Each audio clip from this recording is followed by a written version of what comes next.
नमस्कार, मैं हूं पूर्वी राय और आप देख रहे हैं जी इंडिया न्यूज। केंद्रीय माध्यमिक शिक्षा बोर्ड की लचर व्यवस्था ने स्टूडेंट्स और पेरेंट्स की परेशानियां बढ़ाई हुई हैं।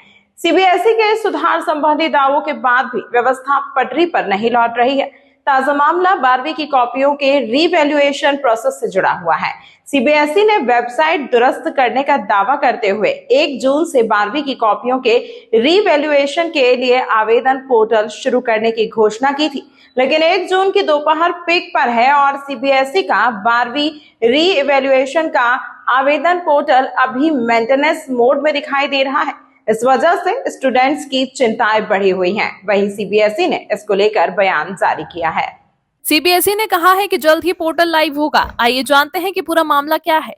जानते हैं कि सीबीएसई की लचर व्यवस्था ने कैसे स्टूडेंट्स और पेरेंट्स की परेशानियां बढ़ाई हुई हैं। जानेंगे कि सीबीएसई 12वीं की कॉपियों का रीवैल्यूएशन प्रोसेस समय पर होना स्टूडेंट्स के लिए कितना जरूरी है। सीबीएसई ने 12वीं की कॉपियों को रीवैल्यूएशन के लिए पहले 29 जून से प्रोसेस शुरू करना था।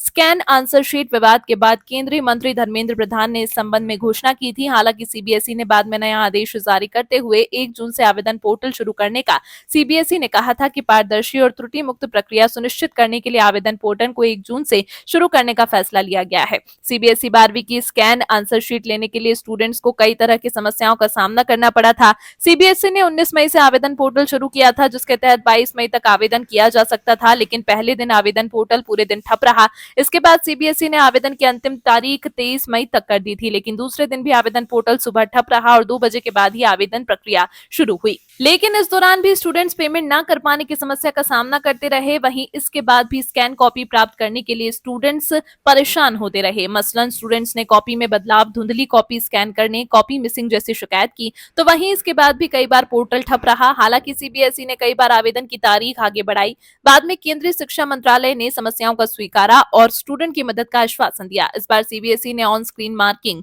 ओएसएम की है। सीबीएसई ने बीते 26 मई को जानकारी दी थी कि आंसर शीट की स्कैन कॉपियों के लिए कुल 4,04,319 आवेदन प्राप्त हुए थे और इन छात्रों ने कुल 11,31,961 आंसर शीट की फोटोकॉपी के लिए आवेदन किया था। वहीं सीबीएसई द्वारा डिजिटल रूप से छात्रों को कुल 8,98,214 आंसर शीट की कॉपियां उपलब्ध कराई गई। इस अंक में फिलहाल इतना ही। अगले अंक में फिर होगी मुलाकात। तब तक के लिए नमस्कार।